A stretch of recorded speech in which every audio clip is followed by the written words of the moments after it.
l'Alpha Jet n'est pas conçu comme les autres avions de l'époque. À la différence des Mirage 3, ces réacteurs sont beaucoup plus accessibles pour la maintenance, plus faciles à déposer. Et ils sont surtout très économiques en carburant, avec le principe des flux d'air chaud et froid.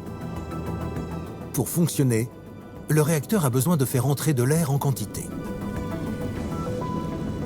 On retrouve deux ouvertures autour du cockpit. Elles sont en léger décalage par rapport au fuselage de l'avion.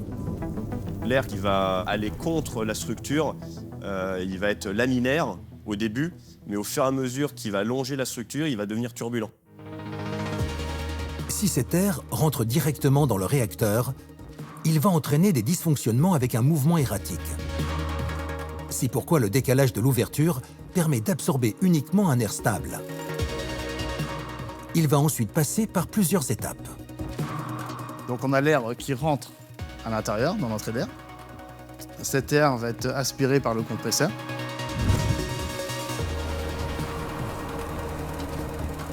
Il est compressé par des étages d'aubes qui vont venir comprimer l'air.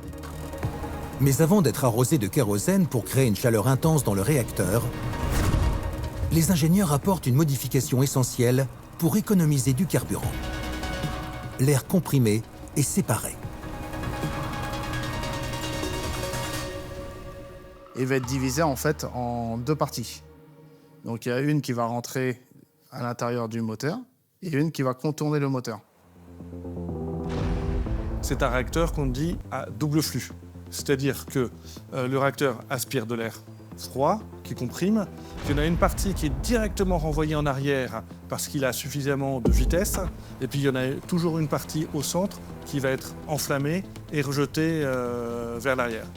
L'air va être brûlé avec les carburants et va créer une explosion à l'intérieur dans la chambre de combustion et va faire créer une poussée. Il y a deux flux, un flux froid à l'extérieur et un flux chaud au centre. Ça permet de brûler beaucoup moins de carburant et tout en offrant une poussée suffisante. L'Alpha Jet n'est donc pas obligé de brûler tout l'apport d'air. Le flux froid repoussé constitue une part importante de la propulsion de l'aéronef. Le double flux, on le retrouve sur les avions de ligne. Certains ont ainsi 80% de froid pour 20% de chaud, ce qui contribue à économiser une grande quantité de carburant.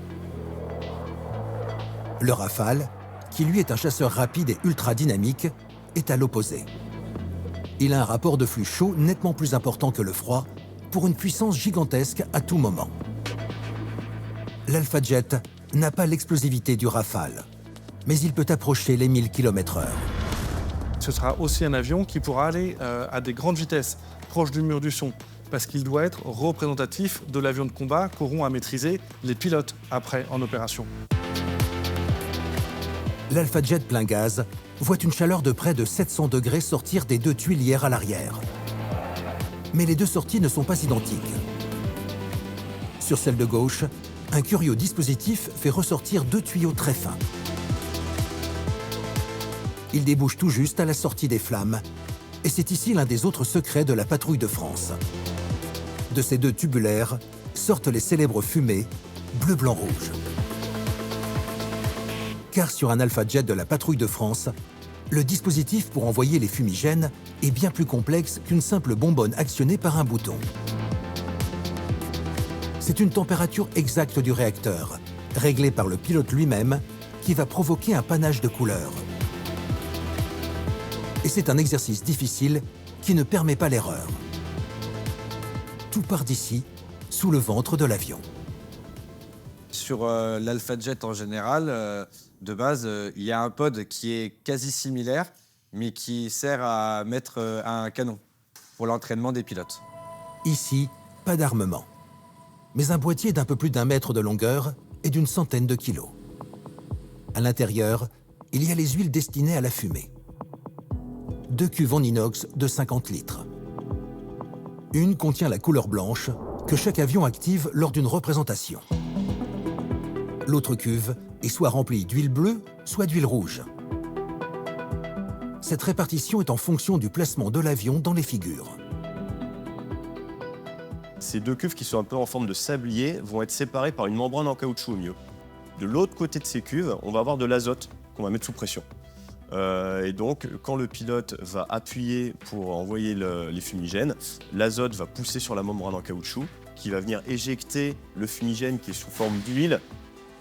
Il va être transporté par les tuyaux jusqu'à la sortie du réacteur. Et là, avec une température 700 degrés, ça va vaporiser cette huile qui va donc faire un beau panache de fumée.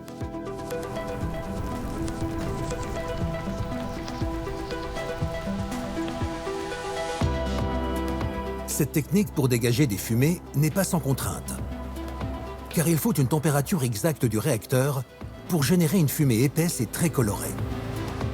Une chaleur moindre et le rouge ou le bleu perdent en opacité. Le panache est ainsi beaucoup plus fade.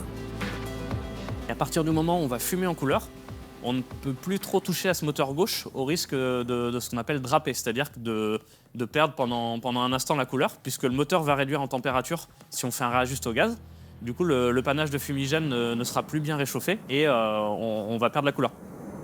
Donc ils vont pouvoir accélérer et ralentir l'avion juste en manœuvrant le moteur droit. Piloter en monomanette avec uniquement le moteur droit est une difficulté supplémentaire dont le spectateur n'a pas idée. La vue au niveau du sol gomme aussi les distances. Lorsque les avions se croisent, l'impression est celle de deux bolides à 2 ou 3 mètres. Il y a en réalité une trentaine de mètres d'écart. Mais à près de 500 km/h, il n'y a aucun droit à l'erreur. Les solos fonçant l'un face à l'autre suivent des trajectoires de vol très précises. Ils ne se soucient pas de celui qui arrive en face. Moi, je ne regarde pas mon premier solo pour ne pas avoir de gestes parasites. Donc, je regarde mon axe et je ne tiens que mon axe. En vision périphérique, je vais le voir passer. Donc oui, on voit une vitesse de défilement importante. Mais pour réussir au mieux ma mission, je ne dois pas regarder mon premier solo. Il existe néanmoins un repère au loin pour les pilotes. C'est l'éclairage fourni par l'avion.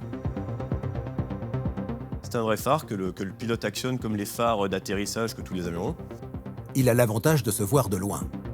Il est aussi important pour le confort visuel des spectateurs. Quand la patrouille de France revient face au public et qu'on voit les 8 phares pointer le public, ça attire l'œil et ça donne un effet toujours très sympa. Les croisements sont des figures spectaculaires et complètent à merveille les mythiques vols en formation. Toutes ont un nom. Il y a la flèche, par exemple. Le cygne. Et le losange. Il existe plus d'une dizaine de figures. On a la shérif où les deux solos passent sur le dos derrière et les extérieurs passent sur la tranche. Au sol, c'est toujours la même question pour les spectateurs. Comment les pilotes parviennent-ils à être aussi synchronisés? Y a-t-il des aides au pilotage permettant de ne pas entrer en collision avec les autres? Les avions sont-ils programmés? Quel est le secret de ces pilotes d'exception?